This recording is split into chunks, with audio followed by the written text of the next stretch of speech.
The wind howled across the plains that evening, a restless cry that seemed to echo the girl's own heart. She was no more than 17, belly round with child, cheeks still soft with youth, yet her eyes carried the weight of betrayal. Her kin had bartered her away, not for love or protection, but for the price of survival. A wagon load of grain, a stack of hides, a promise that the family would not starve through winter. That was the worth of her body and her unborn babe. She sat in the back of a wagon, wrists raw from the rope that bound her, feeling each jolt of the trail as if it were hammering the truth deeper into her bones. She had been sold. She had begged her father to reconsider, clutched her mother's skirts until they tore in her hands, but hunger is a cruel master. In the dust-bitten town of Red Creek, there were no miracles for the poor. Her father could not plow barren soil. Her brothers could not hunt enough deer to fill bellies, and so they made the cruelest choice a family can make. The girl was to be given over, body and soul, to a man who had coin and use for her. Yet fate, as it often does in the Wild West, twisted upon itself that night. The wagon broke a wheel while crossing a frozen creek. Her captors cursed, shouted, tried to haul it free, but the ice gave way, swallowing the wagon and its precious goods. In the chaos, the girl stumbled away into the trees, bound wrists dragging against bark, skirts catching on thorn. She did not know where she ran, only that she could not return. Not now, not ever. By dawn, her strength was nearly gone. Snow had begun to fall, biting through her thin dress, and every step felt like dragging chains behind her. She thought of laying herself down upon the white ground, letting the cold claim her, sparing herself and the child the suffering to come. It was then she heard the steady, rhythmic sound of an axe striking wood. He was a broad-shouldered man, his flannel shirt open at the throat, beard thick and black against pale winter skin. The lumberjack had lived alone in these mountains for 3 winters, felling timber and hauling it downriver, answering to no one but the seasons themselves. His name was Silas, and he had made peace with solitude, until he turned and saw her, wild-eyed and trembling, standing like a specter at the edge of his clearing. At first, he thought her some phantom conjured by the storm, but then he saw the swell of her belly, the way her lips quivered as she tried to speak.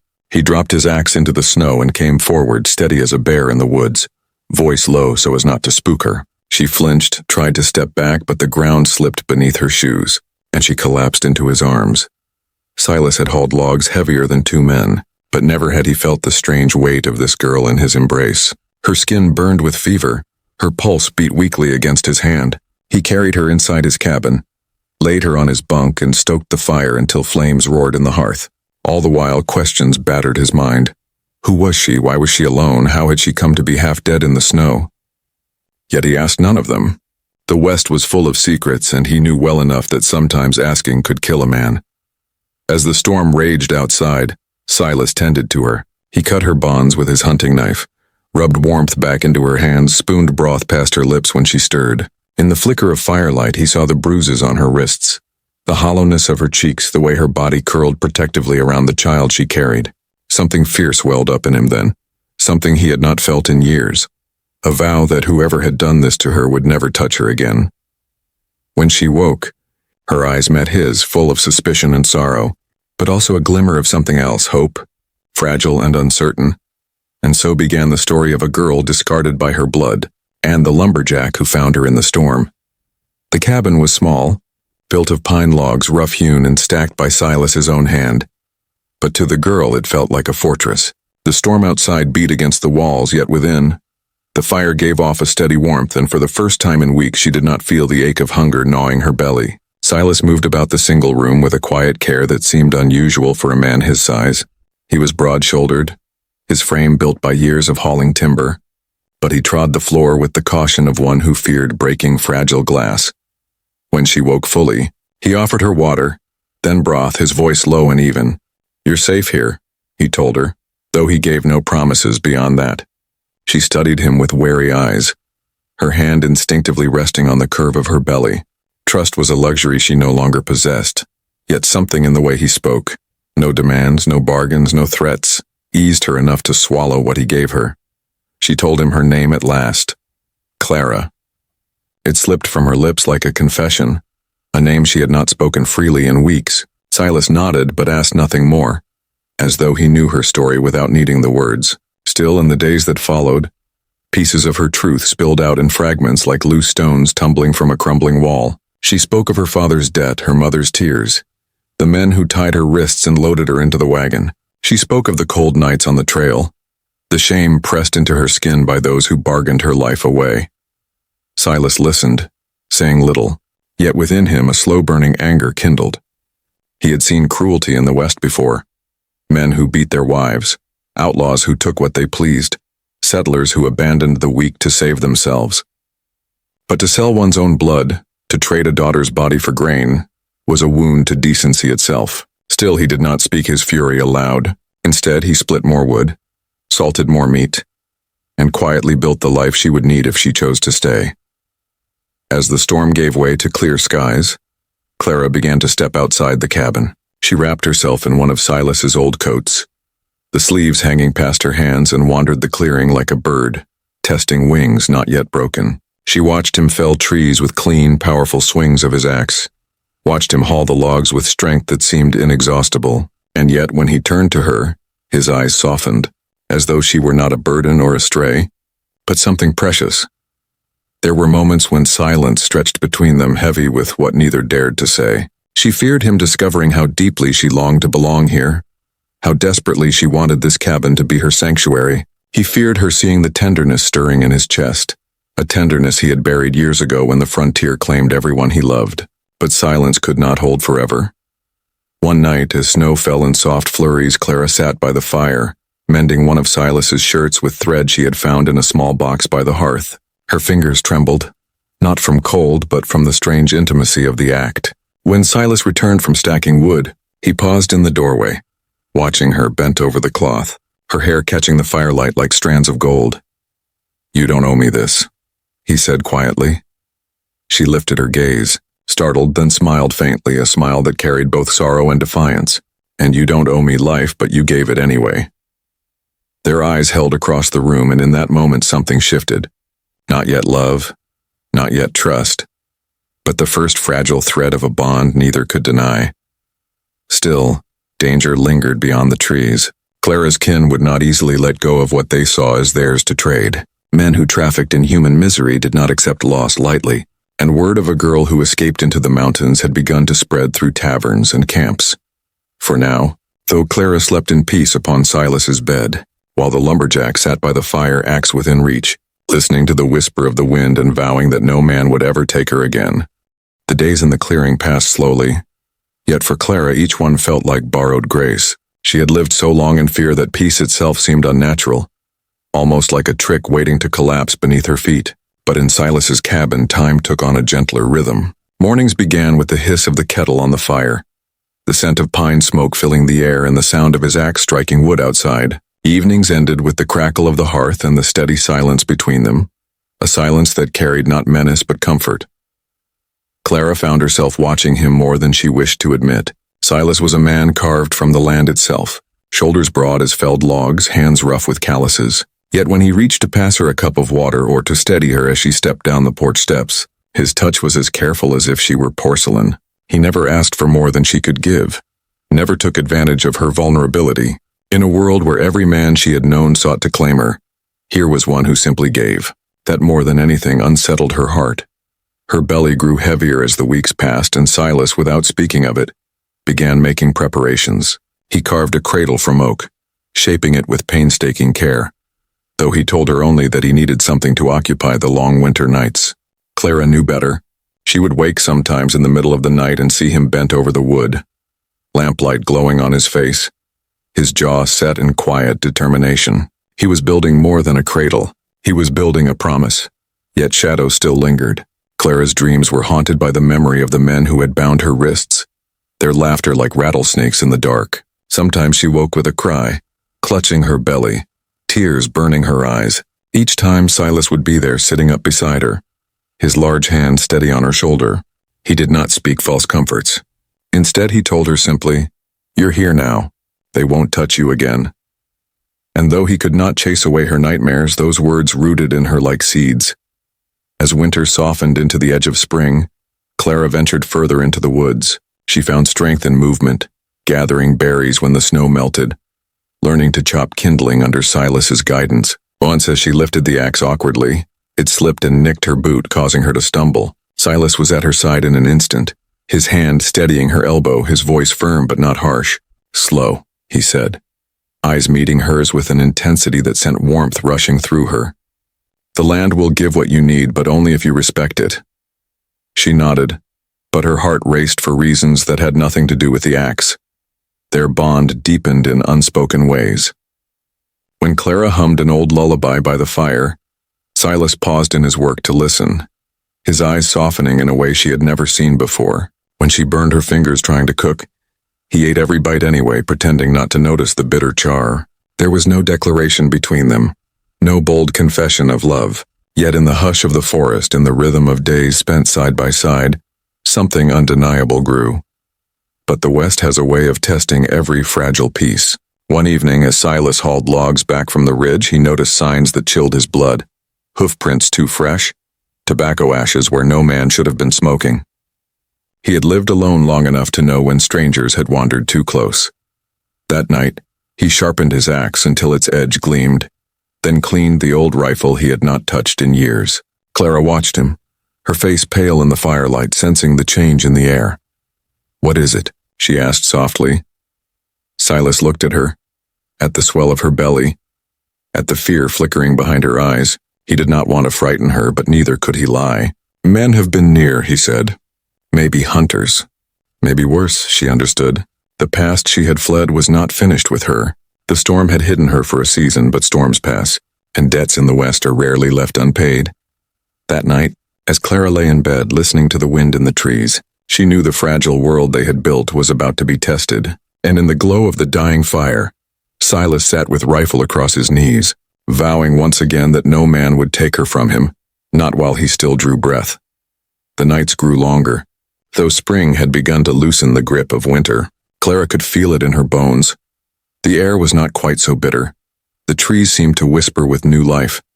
Yet her heart carried the heavy dread of danger lurking near. Silas had not spoken much since finding the tracks, but she watched the way his eyes scanned the tree line when he returned from the ridge, how his hand never strayed far from the axe leaning by the door. It was as though the woods themselves had shifted from sanctuary to battlefield.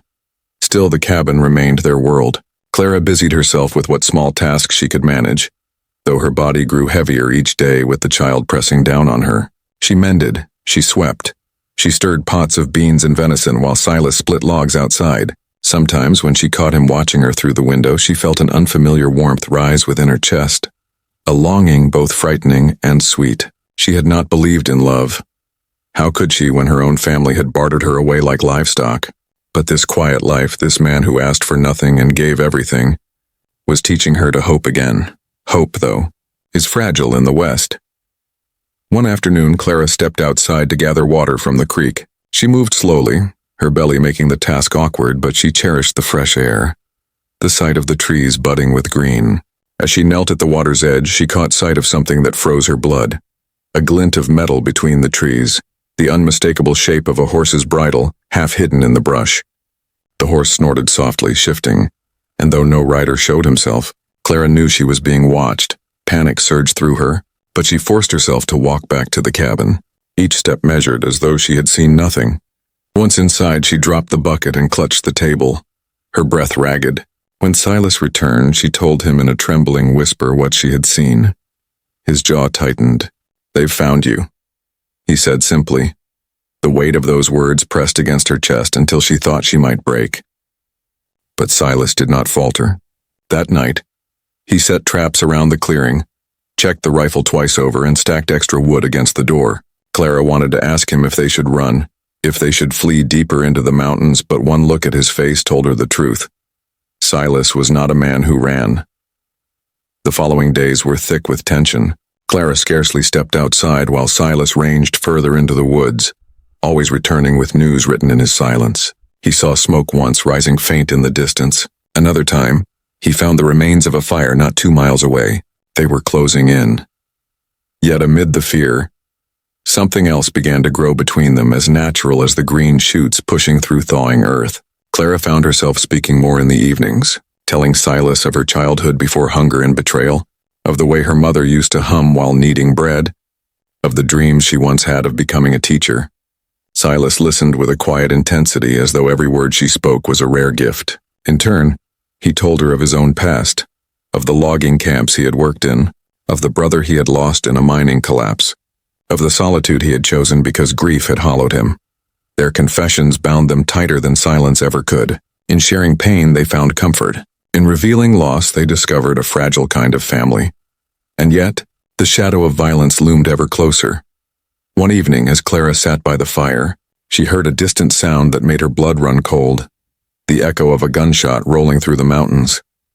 Silas, who had been whittling by the hearth, stiffened. He rose, went to the window, and stared into the dark. "They're near," he said, voice low, grim. Clara's hand went instinctively to her belly. She thought of her child, of the cradle Silas had carved, of the life that had barely begun yet already stood on the edge of peril. Tears filled her eyes, not from fear alone but from the crushing weight of what this man had given her. Shelter, dignity, a chance at love. She could not bear the thought of him falling to protect her. That night neither of them slept. Clara lay awake, listening to the steady rhythm of Silas's breathing as he sat by the fire, rifle across his knees. The flames cast his face in hard lines, shadows carving him into a figure both fierce and unyielding. He looked like the very spirit of the wilderness, a man shaped by axe and sorrow, now standing as the last wall between her and the darkness that pursued her. The West was cruel, unforgiving, but in that small cabin with the storm of men closing in, Clara realized she had found something worth more than survival. She had found a man willing to fight not just for her life but for her soul. The sound of that gunshot lingered in Clara's memory, long after the echo had faded into the hills. Every creak of the cabin walls, every snap of a branch outside sent her heart into a frenzy. She was no stranger to fear. Her entire life had been carved by it, but this was different. It was no longer just her life she feared for, but the man who had taken her in and the child who pressed against her ribs, reminding her with every kick that a future still waited to be born. Silas became even more watchful in the days that followed. He patrolled the ridge at dawn, leaving before the sun crowned the trees, his rifle slung across his shoulder.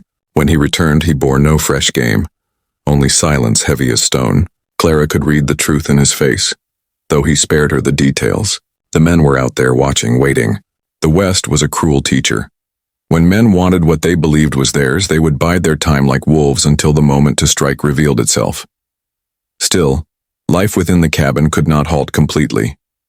Clara's strength waned as her belly grew, and Silas, without asking, began taking on tasks she could no longer manage. He cooked more often, clumsily at first, until she laughed one evening at the sight of him, frowning over a pot of beans. The sound of her laughter, fragile yet genuine, seemed to crack something open in his chest. He joined her, and for a fleeting moment, the shadow beyond their clearing was forgotten. But the West never lets peace linger long. It happened one gray morning. Clara was sweeping the floor when the door burst open and Silas staggered inside, his shirt torn, a streak of blood across his brow. Her cry filled the cabin as she rushed to him, but he caught her by the shoulders before she could touch the wound. "I'm all right," he said through clenched teeth. "It's shallow, but they're close now." Too close, her knees nearly gave way. "They tried to kill you?" Silas shook his head. "A warning. One of them took a shot from the ridge. If they'd wanted me dead, they'd have waited until I stepped clear. They're toying with us." The weight of his words sank into her chest. This was no simple chase. This was a game of power. Her kin, or those they had traded her to, wanted to break her spirit before they reclaimed her, to remind her that no matter how far she ran, she was still a possession. That night Silas laid more traps, iron jaws buried beneath snow and branches. He lined the windows with planks, fortified the door, and placed the cradle beside the hearth as if to remind himself what he fought for. Clara sat on the bed, watching him, torn between terror and admiration. She wanted to beg him to flee, to take her deeper into the mountains, but even as the words formed, she knew he would never leave this ground undefended. The lumberjack was a man rooted to the land he had carved out with his own hands. Running was not in his nature. As night fell, Clara could not sleep. She lay awake, one hand on her belly, the other clutching the blanket tight, listening to Silas breathe as he sat guard. At some point, unable to bear the silence, she whispered, "Why are you doing this for me? You owe me nothing. Her voice broke. "I'm just a girl someone didn't want." Silas turned to her, eyes burning in the firelight. He rose, crossed the cabin in 3 strides, and knelt beside her. His hand brushed the tears from her cheek, his touch rough but steady. "Don't ever say that again," he said, his voice low but fierce. "You're not unwanted. You're not nothing. You're the bravest soul I've ever known. They can send 100 men and I'll still stand here, because you and that child deserve a life they can't steal." Her breath caught. In that moment, the weight of every scar, every betrayal, every bruise she carried seemed to lift, not because they had vanished, but because he had seen them, all of them, and still called her worthy. Tears slipped down her face as she whispered, "Silas," but no other words came. The fire snapped in the silence between them, and outside the wind carried the faint whinny of horses. Clara stiffened. Silas's jaw set hard. He reached for his rifle, every muscle in his body taut with readiness. The wolves had come at last. The night was thick, the kind of darkness that swallows even the moon. Clara sat on the edge of the bed, her hands clenched over her belly as though she could shield the child within from the storm outside. Silas stood at the window, rifle balanced in his grip, eyes trained on the tree line. The faint glow of firelight illuminated his face, carved with resolve, and in that moment he looked less like a man and more like a sentinel fashioned by the wilderness itself. The first sound came low and steady, the crunch of hooves breaking through frost, the faint jingle of tack.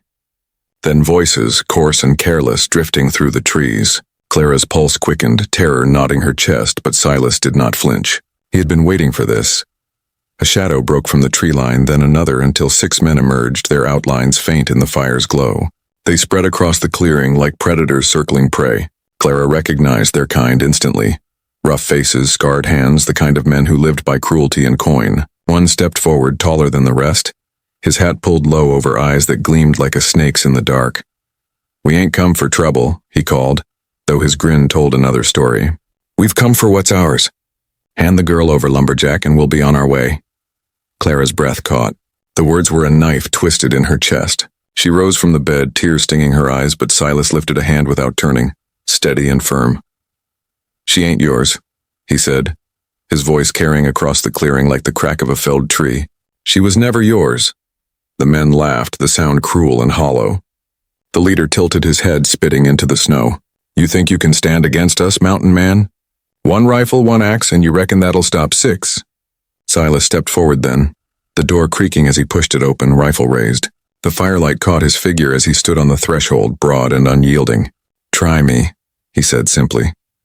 The standoff held for a heartbeat that seemed to stretch into eternity. Then the night erupted. A shot cracked through the air, splintering the porch post inches from Silas's head. Clara cried out, but Silas's rifle answered, sharp and sure, and one of the men fell into the snow with a strangled scream. Chaos broke loose. The outlaws scattered, firing wildly, muzzle flashes cutting through the dark. Silas moved with a deadly calm, reloading, firing, shifting his stance like a man who had been forged for battle. Clara crouched low inside the cabin, clutching her belly, every muscle trembling, yet she could not hide her eyes from the sight of him standing against the night. A single man against a pack. Each shot he fired driven not by rage alone but by the vow he had made, that no man would take her again. 2 more men fell, their bodies sprawled in the snow. The others hesitated then, fear breaking through their bravado, but the leader snarled, whipping them forward. "He's only 1 man. Finish it." Before Silas could fire again, a figure broke from the trees, circling wide. Clara's eyes widened in horror as the outlaw raised his pistol toward the cabin, toward her. Without thinking, she screamed. Silas turned, fired, and the man collapsed, the pistol dropping from his hand. But in that instant, the leader seized his chance. He charged, tackling Silas to the ground, and the rifle flew into the snow. The 2 men grappled in the clearing, fists in fury in the frozen dark. Silas's strength was immense, but the outlaw fought with the desperation of a man who knew his power slipping away. Clara's heart thundered. She spotted the axe leaning by the hearth, the tool that had split wood and built their life. With trembling hands, she dragged it to the doorway. The leader had pressed Silas into the snow, his knife flashing in the firelight. Silas strained against the blade, his teeth gritted, but the outlaw was inches from ending him. Clara's body screamed with fear, but another force rose within her, something fierce. Something born of every betrayal, every bruise, every night of being treated as less than human. She stepped onto the porch, the axe heavy in her hands, and with a cry that tore from her soul, she swung. The blade sank deep. The outlaw crumpled, the knife clattering useless into the snow. Silence fell, broken only by Clara's ragged breath. Silas rose slowly, turning to her, his chest heaving, his face streaked with blood and firelight. Their eyes met. And in that moment, everything was spoken without a word. She had chosen to fight for this life. Just as he had, the surviving men fled into the night, fear scattering them like leaves before the wind. The clearing lay quiet once more, littered with bodies and broken snow. Clara dropped the axe, her strength giving way, and Silas caught her before she could fall. He carried her inside, laid her gently on the bed, and pressed his forehead to hers. "It's over," he whispered, though his voice trembled with the weight of what they had endured. "They'll never touch you again. Not while I breathe." Tears streamed down Clara's cheeks as she clutched his hand. In that cabin, amid blood and firelight, she realized the truth. She was no longer the girl who had been sold, no longer the girl discarded by kin. She was a woman reborn in the crucible of love and survival, and beside her was the man who had fought not only for her life but for her forever. The cradle by the hearth seemed to glow in the firelight, a promise of the future they had carved out with axe, rifle, and unbreakable will. And for the first time in her life, Clara believed that forever was real.